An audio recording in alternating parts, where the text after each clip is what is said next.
കുറ്റിക്കുരുമുളക് കൃഷിയാണ്. ഇതിൻ്റെ വളപ്രയോഗവും കുരുമുളക് എങ്ങനെയാണ് പിടിപ്പിക്കുന്നത് എന്നും ആണ് കാണിക്കുന്നത്. അപ്പോൾ അതൊക്കെ നമുക്ക് കാണാം. കുറ്റിക്കുരുമുളക് വെച്ച് കഴിഞ്ഞാൽ നമുക്ക് 365 ദിവസവും കുരുമുളക് കിട്ടും. അതുപോലെ പണ്ടൊക്കെ നമ്മൾ താങ്ങ് മരങ്ങളിലാണ് കയറ്റുന്നത്. ഇപ്പോൾ അതൊക്കെ പൊട്ടിക്കാനൊക്കെ ബുദ്ധിമുട്ട് കാരണം മിക്കവരും കുറ്റിക്കുരുമുളകാണ് ഉണ്ടാക്കുന്നത്. അത് ലാഭകരവുമായ കൃഷിയുമാണ് കേട്ടോ. കുറ്റിക്കുരുമുളക് നമുക്ക് ദിവസവും കിട്ടും ചെയ്യും. അപ്പോൾ നമുക്ക് കുറച്ച് 5 ചട്ടികളിലൊക്കെ വെച്ച് കഴിഞ്ഞാൽ അത്യാവശ്യം നമുക്ക് വീട്ടിലേക്ക് ആവശ്യമായ കുരുമുളകൊക്കെ കിട്ടും. പിന്നെ 8 വർഷമുള്ള ചട്ടിയിൽ നിന്നാണ് നമ്മൾ കട്ടിങ്സ് ഇതുപോലത്തെയൊക്കെ വെട്ടിയെടുക്കുന്നത്. അത് വെട്ടിയെടുക്കുമ്പോൾ എപ്പോഴും ശ്രദ്ധിക്കേണ്ടത് വൈക്കട്ടായിട്ട് വേണം നമ്മൾ വെട്ടിയെടുക്കാനായിട്ട്. വൈക്കട്ട് വന്നാലാണ് കുറ്റിക്കുരുമുളകായിട്ട് കിട്ടുകയുള്ളൂ. അല്ലെങ്കിൽ നീണ്ട വള്ളിയായിട്ട് കയറി പോകുന്നതായിരിക്കും കിട്ടുക. അപ്പോൾ ഇതുപോലെ പിന്നെ നമുക്ക് കരിയാണ് ആവശ്യം. കരിയും കറ്റാർവാഴയുടെ തണ്ടുണ്ടെങ്കിൽ വേര് പിടിപ്പിക്കാൻ ഏറ്റവും എളുപ്പവുമാണ്.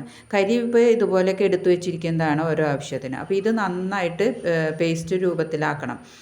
പൊടിച്ച് പേസ്റ്റ് രൂപത്തിലാക്കിയിട്ട് ഇത് മുക്കിയിട്ട് വേണം വേര് പിടിപ്പിക്കാൻ. കറ്റാർവാഴയാണെങ്കിൽ അതിൻ്റെ ഇതുപോലെ കുത്തി വെച്ചിട്ട് വേണം വെച്ച് കൊടുക്കാനായിട്ട്. അപ്പോൾ ഇതുപോലെ വെച്ച് കഴിഞ്ഞാൽ വേര് പിടിക്കാൻ എളുപ്പവുമാണ്. പിന്നെ നമ്മൾ കവറുകളൊക്കെ റെഡിയാക്കി വെച്ചേക്കണത് ഈ തണ്ടിൻ്റെ ഇവിടെ വരെ വേണം, ഈ മുകുളം വരെ വേണം മണ്ണിട്ട് കൊടുക്കാനായിട്ട്. പിന്നെ ഈ കവറുകളിലൊക്കെ നമ്മൾ ചാണകപ്പൊടിയും വേപ്പും പിണ്ണാക്കും മണലുമാണ് മിക്സ് ചെയ്ത് വെച്ചിരിക്കുന്നത്. അതുപോലെ കമ്പോസ്റ്റ് ഉണ്ടെങ്കിൽ കമ്പോസ്റ്റും ഇട്ട് കൊടുക്കാം. അപ്പോൾ ആ മുകുളം വരെ വെച്ച് മണ്ണിട്ട് കൊടുത്തിട്ട് വേണം വെക്കാൻ. ഇങ്ങനെ വെച്ച് കൊടുത്ത് 45 ദിവസം കഴിയുമ്പോൾ വേര് പിടിച്ച് കിട്ടും. എപ്പോഴും തണലിൽ വെച്ചിട്ട് വേണം വേര് പിടിപ്പിക്കാനായിട്ട്. പിന്നെ അതുപോലെ തന്നെ നമ്മൾ ഈ കുറ്റിക്കുരുമുളകിൻ്റെ തണ്ട് വെട്ടിയെടുക്കുന്ന തണ്ട് മേലെയൊന്നും നിർത്തേണ്ട ആവശ്യമില്ല. ഇലയൊക്കെ കട്ട് ചെയ്ത് കളഞ്ഞിട്ട് വേണം ഇതുപോലെ വേണം നമ്മൾ വെച്ച് കൊടുക്കാനായിട്ട്. ഇപ്പോൾ ഇതൊരു 3 മാസം കഴിഞ്ഞു. നമുക്ക് വേരൊക്കെ പിടിച്ച് തിരിയൊക്കെ ഇട്ട് തുടങ്ങി. ഒരു 5 മാസം പ്രായമായിട്ടുണ്ട് ഈ കുറ്റിക്കുരുമുളക്. ഇപ്പോൾ ഇതുമ്മ കണ്ടോ എത്ര തിരികളായിട്ടിരിക്കുന്നതെന്ന്. ഇതിനൊക്കെ നമ്മൾ കുറച്ച് വളം ഒഴിച്ചു കൊടുക്കണം. എങ്കിൽ മാത്രമേ ഇതുപോലെ പെട്ടെന്ന് വലുതാകുകയുള്ളൂ. അപ്പോൾ അതിനായിട്ട് നമ്മൾ ഫാക്ടംബോസ് കുറച്ച് വെള്ളത്തിൽ ഇട്ട് വെച്ചിരിക്കുന്നതാണ്. അപ്പോൾ കണ്ടോ ഇതുപോലെ വെള്ളത്തിൽ ചാലിച്ച് വെച്ചിരിക്കുന്നത്. അത് കുറച്ച് ഒഴിച്ചു കൊടുക്കണം. ചെറിയ വേര് പിടിച്ച തൈകൾക്കൊക്കെ മാസത്തിൽ 1 പ്രാവശ്യം വെച്ച് കുറച്ച് ഒഴിച്ചു കൊടുത്താൽ പെട്ടെന്ന് തിരിയിടാനായിട്ട് തുടങ്ങും. നമുക്കിത് പിടിച്ചു കഴിഞ്ഞാൽ ഇതുപോലെ ഒരു 30-40 ദിവസം കഴിഞ്ഞാൽ അടുത്തത് തിരിയായിരിക്കും വരിക. പിന്നെ നമ്മൾ ഇതിലേക്ക് ഇപ്പം മഴക്കാലമാണല്ലോ, അപ്പോൾ കുരുമുളകിനൊക്കെ നമ്മൾ വളം ഇട്ട് കൊടുക്കണം. അതിന് വേണ്ടിയിട്ട് കപ്പലണ്ടി പിണ്ണാക്കും വേപ്പും പിണ്ണാക്കും എല്ലുപൊടിയും മിക്സ് ചെയ്തതാണ്. അത് ചട്ടിയിൽ ഇട്ട് കൊടുത്താൽ മതി.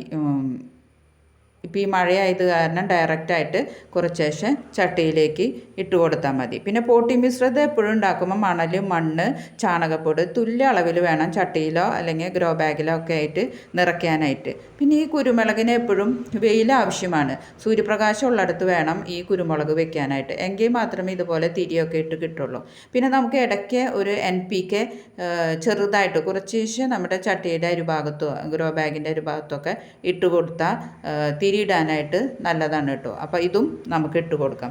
പിന്നെ എല്ലാവരും ലൈക്ക് ചെയ്ത് സബ്സ്ക്രൈബ് ചെയ്ത് കമൻറ്റൊക്കെ ഒന്ന് ചെയ്യണം കേട്ടോ. പിന്നെ അവസാനം വരെ ഇത് കാണണം കേട്ടോ. പിന്നെ മഴക്കാലമൊക്കെ മാറിക്കഴിഞ്ഞ് കഴിയുമ്പോൾ നമുക്ക് കടലപ്പിണ്ണാക്ക്, ചാണകപ്പൊടി, പച്ചിലവളം ഇതൊക്കെ ഓരോ മാസം കൂടുമ്പോൾ ഇട്ട് കൊടുക്കാവുന്നതാണ്. പിന്നെ ഇതൊക്കെ മുരടിച്ച് നിൽക്കുകയാണെങ്കിൽ ഇപ്പോൾ ഈ കുറ്റിക്കുരുമുളക് നമുക്ക് മുരടിച്ച് നിൽക്കുന്നതായിട്ട് തോന്നുന്നുണ്ടെങ്കിൽ കുറച്ച് രാസവളങ്ങൾ കൊടുക്കാം. യൂറിയ, പൊട്ടാഷ്, സൂപ്പർ ഫോസ്ഫേറ്റ് 3 ഓരോ ടീസ്പൂൺ വീതം മാസത്തിൽ 1 കിലോക്കെ കൊടുക്കാം. അപ്പോൾ ആ മുരടിപ്പ് മാറിക്കിട്ടും. അപ്പോൾ അങ്ങനെ ചെയ്യുന്നതും നല്ലതാണ് കേട്ടോ. അപ്പോൾ അതൊക്കെ മഴക്കാലം മാറിയിട്ട് ചെയ്തു കൊടുത്താൽ മതി. പിന്നെ നമ്മുടെ മഴക്കാലം മാറുമ്പോൾ നല്ല വെയിലൊക്കെ വരുമ്പോൾ ജലസേചനം നന്നായി നോക്കണം. ദിവസവും ജലസേചനം 2 നേരം കൊടുക്കണം. എങ്കിൽ മാത്രമേ വാടാണ്ടൊക്കെ നിൽക്കുള്ളൂ. പിന്നെ നമുക്ക് ഇതിനധികം കേടുകളൊന്നും വരില്ല. മഴക്കാലത്തൊന്നും ഒട്ടും കേടുണ്ടാവില്ല. വേനൽക്കാലം ആകുമ്പോൾ ചിലപ്പോൾ ദ്രുതവാട്ടം വരും. അപ്പം ബോഡോ മിശ്രിതം തെളിച്ച് കൊടുത്താൽ മതിയാകും.